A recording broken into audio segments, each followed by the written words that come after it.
Hi there. I'm Christine Dunbar from speechmodification.com, and this is my Smart American Accent training. Welcome to our Friday live question and answer class, where you can ask about American English pronunciation, intonation, talk about things that you're struggling with or you'd like help with in improving your English pronunciation. So we have this class every week, and it's been great to see so many of you returning week after week. I appreciate all of the support, your comments, your suggestions. Many of you have also been attending our Word of the Day classes, and that's been a great series, a great way to examine particular words that you struggle with. Your questions often help other people and not just yourself. So I appreciate your questions, and I look forward to seeing what you have to ask about today. We'll also probably talk about a few topics today, depending on how many questions you have and what we have time for. So let's go ahead and take a look at what we have so far. Ricardo would like to know, he wants to know how I pronounce what is going on, and he wants to know why there is like a K sound in the sentence. So let's look at your sentence and see how Americans will pronounce what is going on in connected speech. So first of all, most of the time in the phrase, what is, Americans are going to contract that. They're going to say that as what's going on.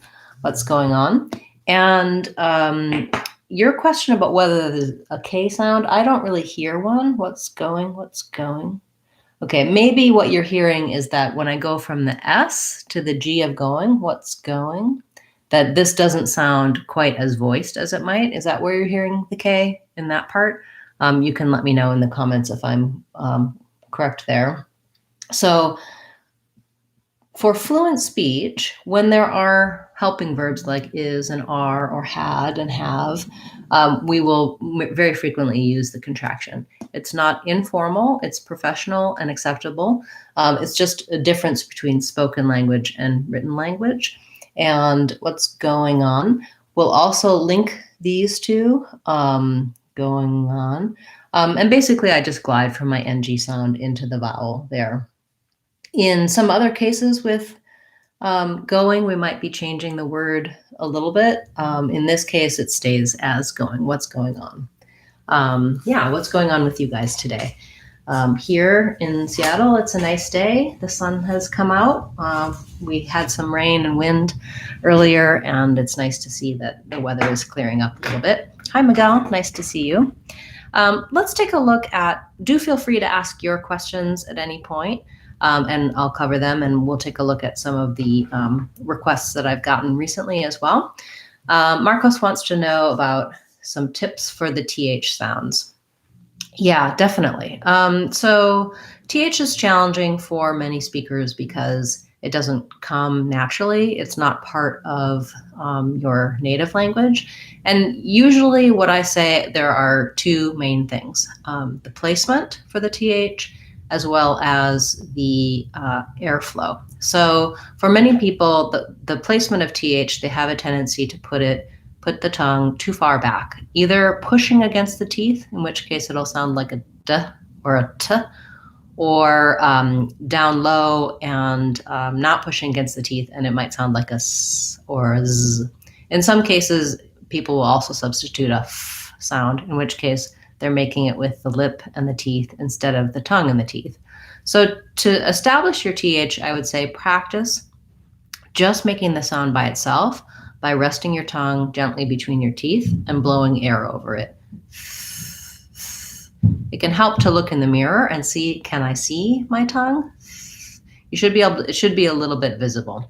And then start putting that in with other sounds. So if I go right to saying words like those or with or that, I might find it's hard to overcome my pattern, my accent pattern. But if I use the TH with another sound like thu or ooth, eth or the, I don't have any patterns or associations with that. And then I can see where my problem happens. So for some people, they can say th, but when they go to say think, they end up with think. It ends up going back, starting in the right spot and then moving into the error pattern.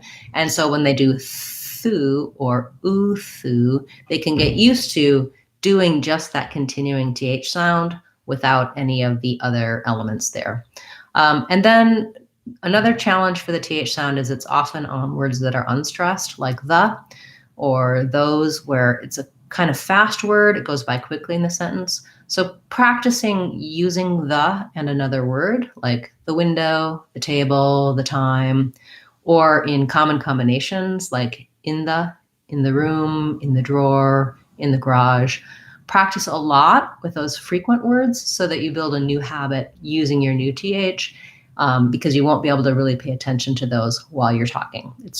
They're just generally go by really fast.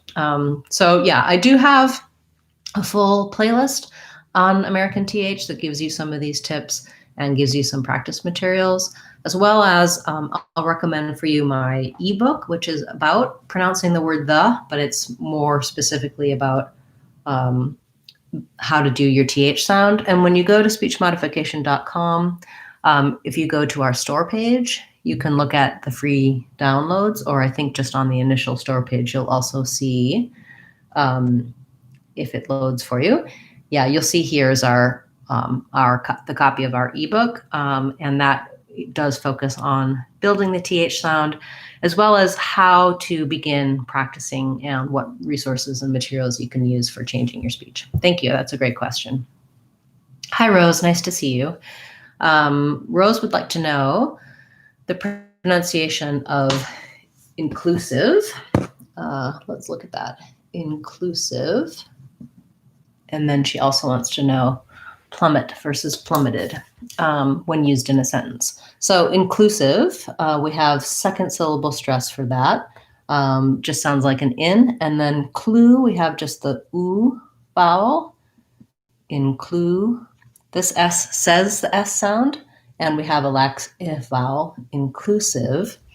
In a sentence, I would say, I try to be very inclusive in my classes. She was very inclusive with the neighbors. Yeah, and then your other words were plummet and plummeted. Okay, yeah, so plummet, two M's. Plummet and plummeted both have first syllable stress. And they have the good book vowel. So if you have trouble with, they have the schwa vowel, sorry. Rhymes with some or has the same vowel as does.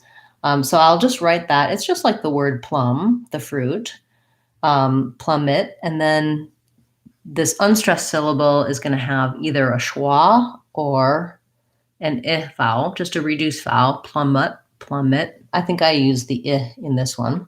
And if I'm saying plummeted, instead of a T or a stop T, I'm going to have more of a flap there, and it'll sound like a little light did, plummeted. So the phrase that comes to mind is, I hope I don't plummet off the cliff, and she plummeted to her death. I think that's probably often how it's used, because if you're plummeting off something, if someone plummeted, they had quite a severe fall. Good. I hope that helped clear that up for you, Rose. Thank you. All right. And we have a question about the word clothes. So back to our TH sound. Technically, the word clothes has a voiced TH sound and a Z sound. So it has our O, one syllable. But what you'll find is that most native speakers will not be saying clothes. Technically, that's correct. But most of the time, they actually say this like clothes with just the Z sound. That's just because saying clothes is tricky to move from the voiced TH to the Z. And it sounds almost the same if I say clothes. My clothes are in the closet. And so I suggest using this pronunciation because you'll sound like most native speakers. Once you have that easily, if you want to try doing clothes, then what I would recommend is doing just clothes. Hold the vowel longer and keep your voice on for the TH. Once you can say clothes, then try to do clothes. But yeah, typically we say the same clothes, we say the same pronunciation for that as we do for close, as in close the door. So I'll use the sentence, oh, put your clothes in the closet and close the door. Good question. Thank you. Okay, and we have, hi Dana, nice to see you. Dana says she's recently heard the word Halloween pronounced two different ways. One was Halloween, and the other Halloween. I use Halloween, which you could hear as soon as I read your word. So she's saying she hears Hal with black cat vowel and Hall with the not hot vowel, Halloween. Yeah, I would say this one is probably more common in where I live, and that's the one that I use. Yeah, happy Halloween to you too. I guess I'm wearing black, so I should have probably pulled up some orange as well. But I think this year, at least in my area, a lot of people are keeping it pretty low key for Halloween, since we don't want to gather and we're not going to send the kids out to be going door to door. So kind of a mellow Halloween. Yes, Miguel wants some help with car dealer versus card dealer. Yeah, okay. So what's tricky here is that when I say I'm going to the car dealer, I tend to run those together. There's not a big break between them. Or he's a card dealer. I kind of have to put a break there, I think, Miguel, in order to make us hear the D in card, the card dealer. The other difference I would say maybe is that car dealer is going to be a little shorter on this versus card dealer. I can do it with just one D, card dealer. If I did that, I would just hold my R longer, card dealer. And that would kind of give the listener an indication that I'm doing a D versus car dealer, card dealer. Of course, context is going to give you help, but if you're just talking about a certain person and you're saying he's a card dealer, oh yeah, that for me, when I said that one, I was doing the card dealer. I do kind of a stop, I think, and then I start the next one, card dealer, versus this one, car dealer. My R vowel just keeps going. So yeah, I'm kind of giving you a mixed message there. Car dealer, your R is going to hold longer, car dealer, versus card dealer. You don't have to do two Ds, but make a little stop there. Okay, I hope that helps you. If you want, I can make you a recording. Well, I guess you also have the video now of me saying it several times for that contrast. Thanks, Miguel. Okay. Yes, Halloween is tomorrow, not today. We have a question about tips for mimicking speech and dialogues. So I do have a couple of videos about this and how to use TV shows, movies to mimic. One of the tips I have is that initially you might want to slow down the speech just slightly. So like on YouTube, you can set in your settings, you can put it at 75% speed. When you're speaking, of course, and imitating, you want to try to speed up and sound fluent and natural. But at that rate, sometimes you can hear the way things connect and you can hear the sounds more clearly. And then you can work your way into speeding up and doing it full speed. So that's one tip I have. Another suggestion that I have for that is trying to mimic and hear the intonation as well as what's going on in the pronunciation, and even working on just the intonation. So if you're hearing a dialogue between two people and one person is saying, hey, what's up? You can kind of think about, da, da, da, the pitch of that. and the speed of that. And don't worry as much about being exact with your pronunciation, because one of the main advantages of working on imitating is to be able to hear how that intonation happens, how those rhythms happen. And then one final suggestion I have is for many people, finding someone to practice with is challenging. And so they need to be able to use TV and movies, especially right now when we're staying home more, we're not interacting as much. And so one of the things I'll say is, yes, imitate what you hear the character saying, but also you can have some of the challenges and some of the aspects of conversational practice by using pausing. So if one character says something, pause the movie or pause the show and respond as if you were the other character. It gives you the opportunity to think of something to say that fits into the conversation. And then you can listen and hear what that character said and imitate that as well. But it's another way to kind of broaden your skills and get some opportunities for conversational practice when you don't have a partner to practice with. So those would be some tips I have for using materials like TV and movies for improving. That's a great question. Thank you. Hi, nice to see you. Welcome, everyone. All right, we have a question for the words wet, wet, and wait. So probably you heard me saying both of these the same. So wet your tongue or wet the blade, I think we say. Both of those have the eh red tent vowel. So making sure that that vowel is lax and sounds like eh. You might find that using another vowel to help you will, another word with this will help you. For example, like my head was wet.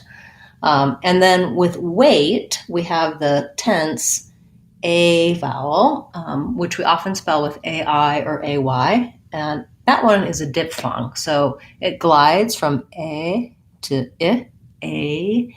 Usually the best tip is to hold that longer. So your native language probably has this A, and you just need to go longer and relax your mouth as you're saying it. Wait, wait. The difference between these two, lax, wet, tense, wait. This one's longer. You might also say, okay, made, I was made to wait, versus my head was wet. Usually head and made, you maybe have less trouble differentiating those two.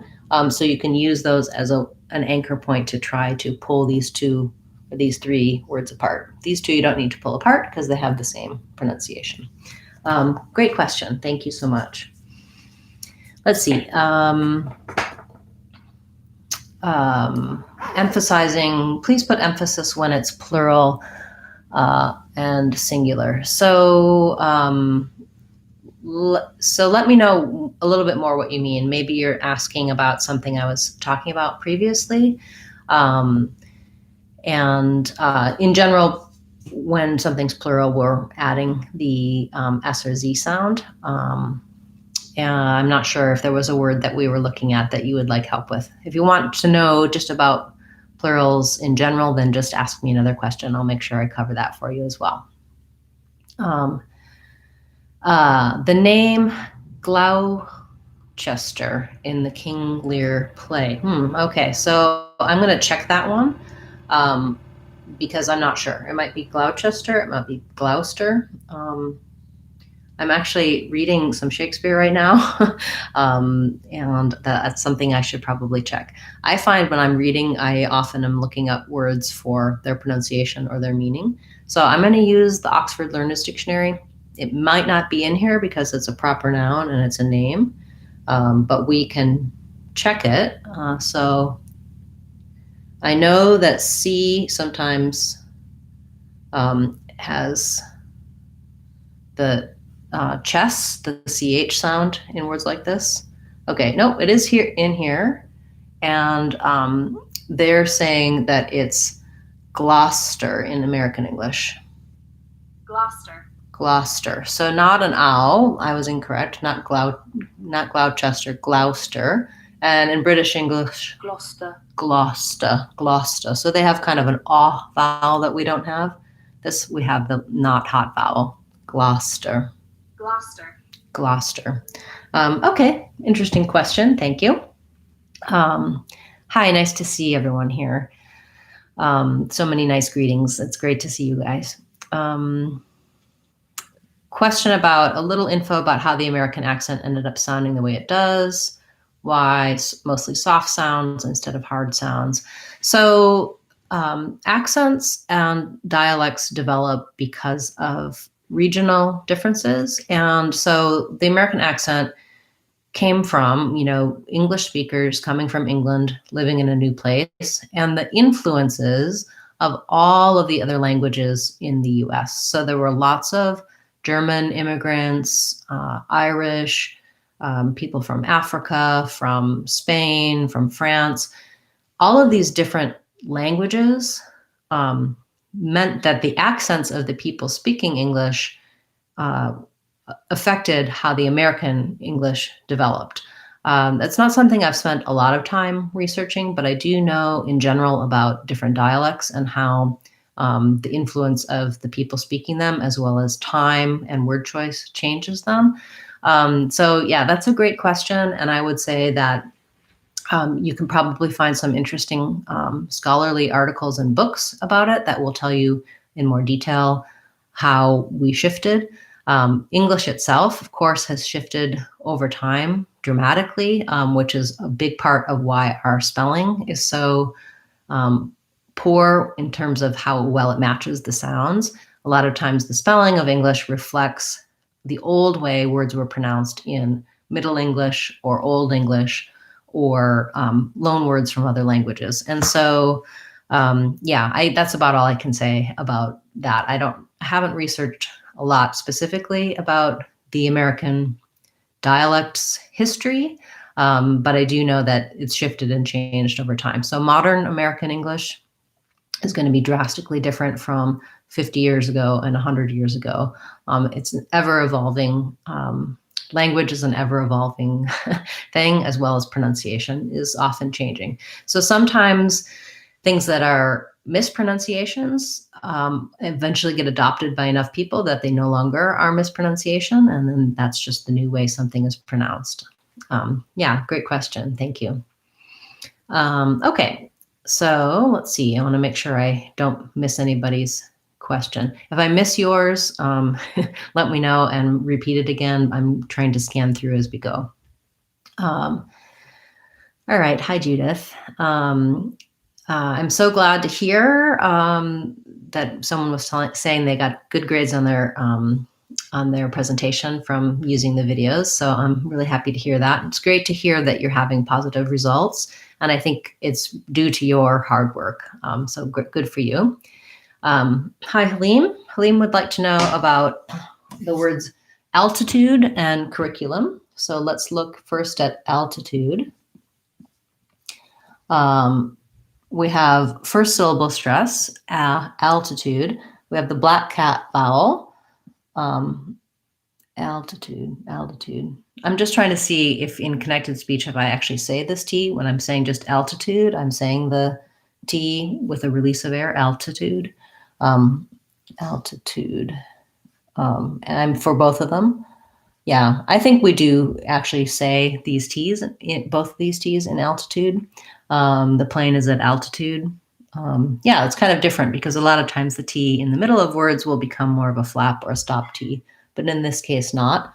We have the oo vowel at the end. And like I said, first syllable stress, so the tutude is fast and unstressed. And then your other word was curriculum. This one has some hidden sounds that don't really match the spelling. So we have second syllable stress. First syllable sounds like cur, just a K sound and a tight back American R. Curric. I'm going to put another R in here. I don't have to hold these R's really long. I'm gliding from the into that initial Rick. Just like the man's name Rick, with lax if vowel for my stressed syllable. Curricula, curricula. So here's where our hidden sound is. We have a bit of a glide there, a yeah glide, curricula, curriculum. So I can say you here, but I think we use more of a schwa, and two schwas, curriculum, curriculum. I think if you say curriculum with a U, that also sounds okay. You just want to make sure that it's fast. And I think in the unstressed, quick speech, a lot of times Americans are going to use more of a schwa there, curriculum. Thank you. Nice to see you, Halim. All right. Question is when a plural name does not take an article? Plural noun, maybe you're meaning. So we have, of course, nouns that are called uncountable nouns, like flour, or sugar. So I don't have, I don't put two sugars in or two flours in my recipe. That is already a plural because it's uncountable. So I can't say a flour. In that case, I say the flour or the sugar. I'm not really sure what you're asking about specifically, and I think I'm going to refer you to, if you go to speechmodification.com on my website, I have some good references for grammar sites. So I'll just show you how to find that. And I also would be happy to send you a link after class if it's useful for you. But basically, when you're on speechmodification.com, if you go to our free practice, or actually, I think this one is in our blog, you can do a search either place using the search tools, and you can search for grammar and you can see related articles. But I also will just show you that when you're on the blog, if you go here to this link that says online resources, you'll see a lot of my online resources as well as other sites that I recommend. And when it comes to grammar, I like a couple of different websites. And so those links are here. And what you can do is you can look up something like countable and uncountable nouns, and they have different headings. Verb tenses, whether to use a or the, and when we use articles. It's very well organized and it can help you find the answers to basic grammar questions as well as getting some practice for different grammar. So we focus more on pronunciation. Of course, grammar comes up and it's part of what I teach as well, but I'm going to keep the focus today here more on pronunciation and accent. So I hope that helped you. Thank you for the question. Okay, so Javier is asking about the sound j and pronounced as ch in the ending word. Is there a rule? So if I have a j at the end of the word, it should stay a j. So a word like judge or edge, I don't want that to become a ch sound. In my accent error patterns, that might sometimes. So I do hear, that's a pretty common accent error that people will be trying to say judge. It'll sound like judge, or edge will sound like etch. As long as I'm not saying a really strong CH, if I'm not saying judge, but judge, I'm just doing a really light J sound, J sound. That light voice sound at the end is somewhat similar to the ch sound. So if I were to say, for example, who am I to judge? Who am I to judge? Actually, that's pretty clear that I'm doing the sound. I'm using a long vowel so that my voicing stays on. Where it matters most, though, is if I'm saying something like judge it or edge of. I want to make sure that because I'm linking there, that my voice stays on and I'm really doing the j. If I say etch of, you can hear the error and it doesn't sound correct. So when you're linking, it's most important to do the j, but it never really becomes a ch, a clear, strong ch. It's just that if I'm ending on that word that ends in j, my age, It's not like a j. I don't have to do an extra sound to make sure that it sounds voiced. So I hope that clears that up for you. But in general, if the word has a j, a voice sound at the end, then it's always going to have that voice sound. It's not going to go to a clear, loud, unvoiced, voiceless ch sound. Thank you for the question.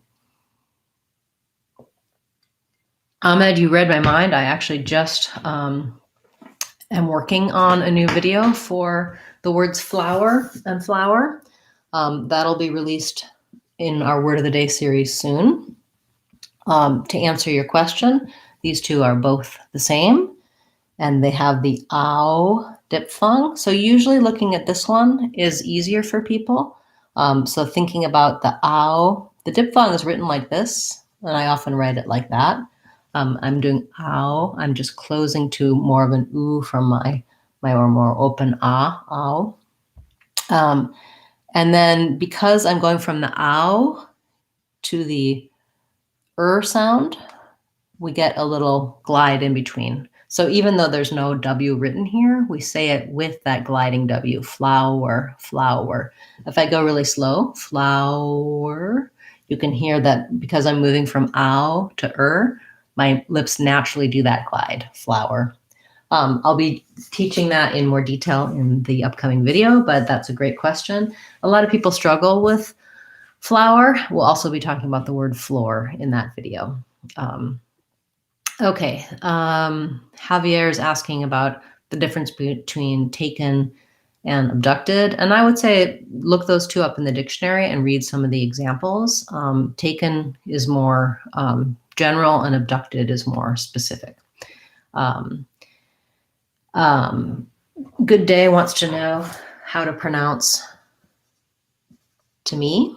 And so I intentionally said it with a schwa, like to me, because in connected speech, that's how we would do it. If I'm saying the two words, I can say to me, but if you're using it in a sentence, to me, it seems like that he's really nice to me. He's very friendly to me. The word to is not going to be stressed, and so it's going to have that schwa sound. And me is going to be the important word. To is going to be short and unstressed with that schwa sound to me. Generally, this word, when it's being used as a verb, to talk, to listen, or to me, when it's being used as a preposition, to the place, to the living room, to you, to him, it's going to always have this schwa, this ta pronunciation. That's one of the common reductions that helps us stay fluent. And it helps the listener hear the important words versus the unimportant words. If I use to, it seems to me, you can hear how it interrupts the flow and it sounds unnatural. Okay, and now we have a question from Sonia about the difference between edge and age. This is also in my to-do list for the word of the day because it's been requested, maybe by you, Sonia, and maybe by some others. So this is just like when we were talking about wet and weight. We have the a diphthong. So this one is going to be longer and has the tense a. And edge has our red tent vowel. It's going to be shorter and lax. So the a and are just two different vowel sounds. Again, you might try something like saying same age and best edge, maybe. Using another word that has that vowel to pair with your words that are difficult to pull apart, you probably don't have so much trouble with same and best. So use those two to help you with age and edge. I do have a video as well talking about a and and it's about paper and pepper. So you can search for that on the channel page or on speechmodification.com to get a little more practice and some other words that have those two vowel sounds to help you. Okay, Abdullah would like to know how to say approximately. I think I have a video about this one too, but we'll go through it and talk about it. Approximately. has second syllable stress. So a lot of unstressed schwas in this word. So the first A says schwa, approx. This O says the ah vowel, as in not hot, approx. The X says voiceless, ks, prox. This I says another schwa, so another sound, or an I sound. It doesn't matter too much. I just want to be short and lax on that. Approximate. There again, I have an I or an and metly, we use a stop T there. And lastly, a tense. So approximately. This would be a good one to break down syllable by syllable. Approximately.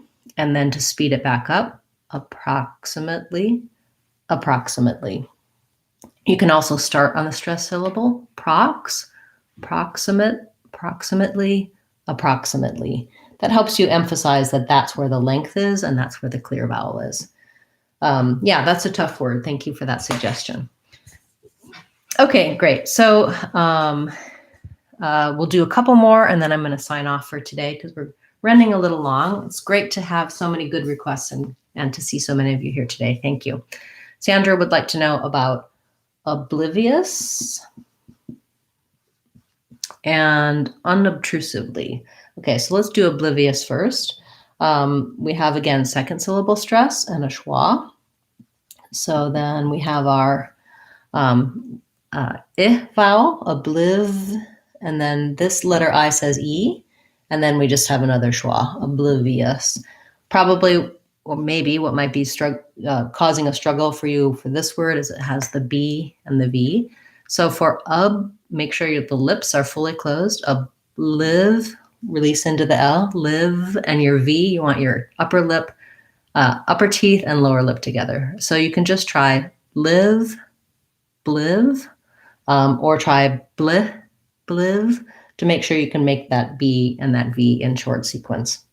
Oblivious. And then unobtrusively, again, we have a B and a V here, right? Unobtrusively, we have middle syllable stress here. So that's just like the word true, T-R-U-E, true, it's true.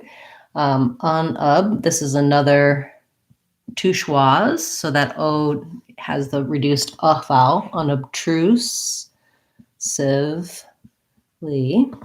unobtrusively. So yeah, again, we have to kind of do the B and the V. You have a little more space between the two, and this word makes it a little bit easier than your other word. Okay. Thank you so much, everyone, for being a part of class today and for these great words. I'm sure they helped other people as well. Sandra's asking a follow-up. Is it necessary to pronounce both the B and V in the word obviously? Obviously. So I don't pronounce the B. I don't say ob with a release. What I do is I say ob, I close to the B, and then I release it into the V, obviously. A lot of times you'll hear people say obviously, obviously. They don't close to that B, and that's another acceptable pronunciation. In fact, let's check the dictionary because it may even be in the dictionary that way. Again, technically, like with clothes and clothes, technically that one has the TH. Same thing with obviously. I think best case scenario, we close to the B, but I think that what you hear, because it's much easier, is that people will go right to the V, obviously.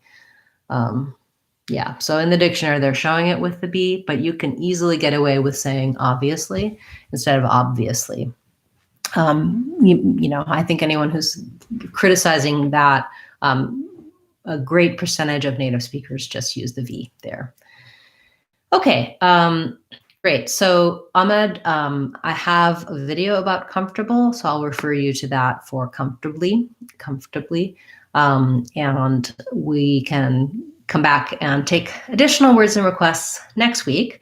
I'll also be back tomorrow with our Word of the Day class, and on Sunday we have our Phrase of the Week class where we're looking at expressions and idioms. So I hope you'll join for that. Those of you who are channel members, this week we won't have our Sunday members class. We'll be having it on Tuesday morning to offer a different time for people. So check it out on the community page. You can see where the links are for that class. And on Sunday, we'll have our accent mini class, which will be a Google Meets class. There's still a couple spots left for that. So if you're interested in checking that out, you can go to my website, speechmodification.com, and look at the registration and join that class. That'll be an opportunity for me to see you and to give you some feedback. And I think we'll probably be looking at plurals and past tense, voiced and voiceless sounds.